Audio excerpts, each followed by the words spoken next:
Nursulton Ro'ziboyev Humoyun To'xtamurotov bilan janjallashdi. Ular premyer efirda gaplashib olishdi. Ushbu efirda Nursulton Ro'ziboyev asabda ekanligi ko'rinib turardi. Abror Muxtor Ali Hamza Chimayev jangiga va unga murojaat qildi. Videoni boshlashdan oldin kanalimizga obuna bo'lib, like bilan qo'llab-quvvatlashni unutmang, rahmat. Nursulton Ro'ziboyev Humoyun To'xtamurotov bilan janjallashdi. Ular premyer efirda gaplashib olishdi. Agar men gapirayotgan bo'lsam, qaysidir MMAchiga o'xshayga aytyapman. Qaysidir MMAchiga u putimdan kelib chiqib, yo noto'g'risini aytaman, yo to'g'risini aytaman, yaxshi kelyapti deganini aytishim mumkin. Shuning uchun yana sizga aytaman, uka, qanaqadir efirda gapirib tursangiz, men gapirishim mumkin boshqalarga. O'xshayga qanaqadir gapirishim mumkin. Lekin yana bitta narsani bilib qo'ying, o'xshayda aybi bor odam gapirib chiqadi-da, bitta gapni gapirsa, ashiq ish o'ziga to'g'ri kelganligi uchun gapirib chiqadi. Yo'q, aka, ko'pchilik qo'rqqandan gapira olmaydi desangiz, hozir O'zbekistonda odam odamdan qo'rqmaydi-da. O'zbekistonda bilasiz-ku, yosh kattadan kichik farqi yo'q bir-biriga. O'zi birov-birida qo'rqadigan joyi qolmagan. Shuning uchun meni kattaligim uchun, yo uni kichkinaligi uchun gapiryaptimi? Sizni gaplaringizni menga jo'natyapti, aka, bu Humoyun mana qilyapti, o'zidan ukayapti. Menga bir endi nechtasi bo'lsa ham, bu menga aytib gapirgan yo'q. Agar menga o'zi kelmayapti, aka, o'sha tashab turgan o'zi kelsin-chi bitta mana sani, mana siz bilan meni o'rtamda adovat qo'zg'atgan odam kim bo'ladi, aka, aytingchi? Adovat kim bo'ladi? Hozir siz bizni rasmlaringizni meni gaplarga qo'yib turgan kimlar? Ya, mas blogerlarda aytmayapman. Gapov bo'ladi.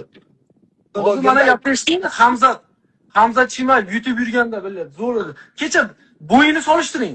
Birinchi raundda Hamzat bosoluvdi, Arena Hamzatni baqiryapti. Ikkinchi raund tagiga tushmasa, Stricklandni baqiryapti. Ya dalbo'yoq bular. Shuning uchun menga oshiqcha qarang. Menga uka oshiqcha gapirmayman. Men birovga oshiqcha gapirsam, ash odam oshiqcha atay qaytarsa, bunda to'g'ri keladi. Birovga oshiqcha gapirmayapman, men egasini tutib, shuning uchun hozir aytyapman. Menga hozir gapirganingiz yo'q. O'zimga bundan keyin ham dalshiyam. Men ham hali bitta odamni Humoyunda duxi yetsa, shunga chiqib urishsin. Duxi yetmasa, bular duxi yetmaydi deb blogerlarda aytmayapman. Gapov bo'ladi. Hozir mana gapirishning Hamzat Chimayev YouTube yurganda biladi, zo'r edi. Kecha bo'yini solishtiring. Birinchi raundda Hamzat bosoluvdi, Arena Hamzatni baqiryapti. Ikkinchi raund tagiga tushmasa, Stricklandni baqiryapti. Ya dalbo'yoq bular. Shuning uchun menga oshiqcha qarang. Menga uka oshiqcha gapirmayman. Men birovga oshiqcha gapirsam, ash odam oshiqcha atay qaytarsa, bunda to'g'ri keladi. Birovga oshiqcha gapirmayapman, men egasini tutib, shuning uchun hozir aytyapman. Menga hozir gapirganingiz yo'q. O'zimga bundan keyin ham dalshiyam. Men ham hali bitta odamni Humoyunda duxi yetsa, shunga chiqib urishsin. Duxi yetmasa, bular duxi yetmaydi deb hali bitta odamni otini aytganim yo'q. Do'xim bo'lmaganda bunaqa o'zimni telxo'rlan pakalini ham ichida bunaqa yurmasdim. Hech qayerda men zadni yoqib yo biron joyda aqqa ketib borib bunaqa narsa bo'lmagan aka. Menga duxuq to'g'risi gapirmang uka. O'zingiz yaxshi bilasiz-ku aka, sizga kerak yo'q. Ha, yaxshi bilasan, yaxshi bilaman. Endi bitta gapirdingiz, men gapiray aka, qarab turing. Mana premyer efirga umrim davomida ulanmaganmiz, bir-birimizga mana endi ulanibmiz. Men shu odamlarda ichida sizga aytayapman aka. Men dadam, onam menga shunaqa tarbiya bergan. Men o'zimdan kattadan hurmat qilaman. Aka, qachonki u meni yosh deb izzat qilsa, behurmatlik qilsa yo boshqa narsa qilsa, men hech qayerda jim turmaganman. Sizga hech qachon meni ichimda, mana iminda Nursultonda orqasidan mana shu yerda shunaqa gapiribsan, mana shu yerda shunaqa bir g'iybatingni bilaman deb mani shuni biron joyda keltirib bersa, nafaqat siz, boshqasini ham ayting. Kim meni orqamdan gapiradi-yu o'zi, Lyuboy joyda o'tirib Nursulton. Lyuboy joyda ishlaganman. Men agar meni orqamdan gapirgan bo'lganingizda, men 2 minutda o'zim sizga telefon qilib topib olaman. Bo't aka. Endi sizga hech qachon meni orqangizdan biron joyda sizni taniydiganlar hammasini o'z Qo'qondan tanib bilasiz. O'z kelgansiz, turnir o'tkazganimda 2021-yil. O'z kelgansiz, Qo'qon vobshe boshqacha hali muhabbat bilan kutib olgan. Endi qarang, meni o'zim gapirib olay endi oxirigacha aka. Men o'zim ichimdagi gapiring. Eshitdim bitta ham. Hamma video marosimini qo'yib chiqargan, o'shani so'rayapman aka. Endi gapirgan bo'lib ulardan so'rang uka. Men ulardan rasm qo'yganlardan so'rang. Seni otingni aytdimi yo buni otini aytdimi deb so'rab ko'ring bir. Siz gapirgan gapga ular qanaqa qilib u javob beradi aka? Ular javob bermasa nimaga men rasmni qo'yib deyapsiz unda? ular sizni gapirgan gapingizga boshqa odam javob bera olishi mumkin. Aka, men o'zingizdan so'rayapman, primoy. Mana men gapiryapman. Men hammasi to'g'risida gapirsin deyapman. Hamza Chimayevni ko'plar jangni sotganday tuhmat qilishmoqda. Bunga Abror Muxtor Ali shunday dedi.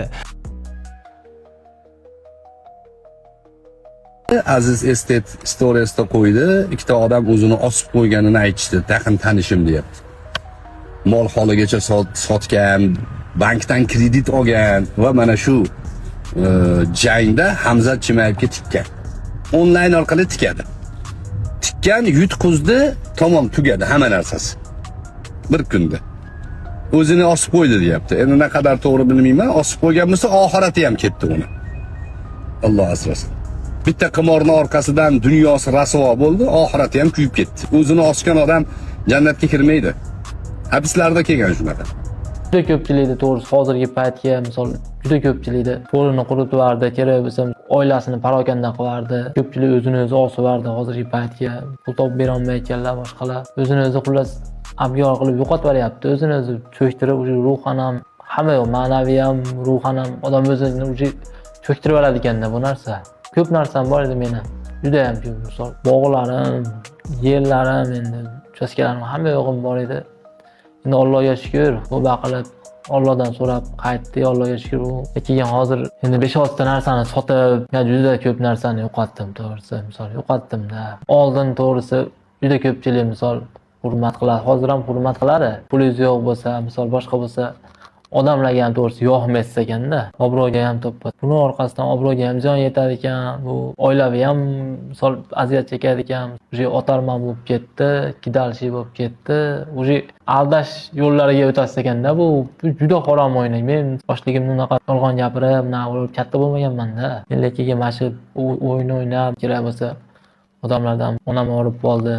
Pul berib turing, dana qilib hali odamlarda o'sha yolg'on ham xuddalik rostdek tuyuladigan bo'lib qoladi ekanda. Rost gapiradigandek bo'lib qolasiz ekanda. Yolg'onni ham u na qilib xuddalik ishontirasiz ekan odamlarni, chist ishontirib gapirasiz ekanda bu.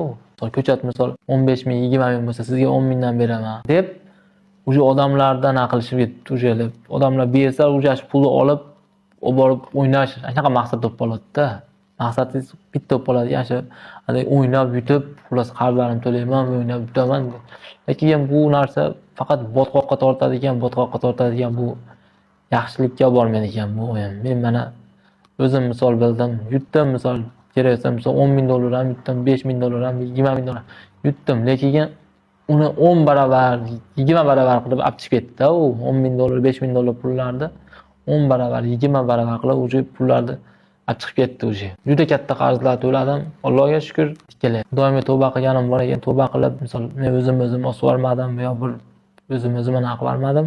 Xudoga shukr yashab kelyapman. Endi tavba qildim Allohdan, Xudoyimdan tavba qilganim uchun Xudoyim ham imkon berdi mana. Yana ishlarimni boshlab o'zim sekin-sekin tikkalashga o'sha vaqt boshlandi-da o'sha ishlarim o'zim yana sekin-sekin. Men o'ynagan, men yutgan paytimda o'sha bizni afshi gapsiz bo'lib ketganman endi. Humoyon YouTube'da meni orqamdan to'g'risi eshitib o'ynaganlar, misol mendan tashqari boshqalar yutgan, ularni eshitganlar misol o'ynab juda ko'pchilik to'g'risi kerak bo'lsa chet ellarga qochib ketishdi, kerak bo'lsa u misol to'lab hamma yo'g'ini sotib to'lashdi.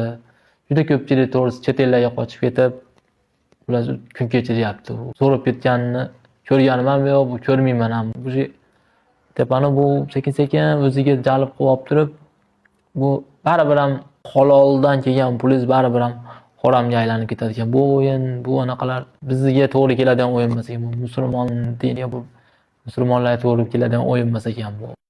Qimor mana shunaqangi rasvo narsa. Mana bizni kuzatib turganlar, agar qimor o'ynayotgan bo'lsangiz, dunyoyingizda xor bo'lishingizni, oxiratda rasvo bo'lishingizni kutib turing. Qimor o'ynab dunyosi aziz bo'lib ketgan biror dona odam yo'q.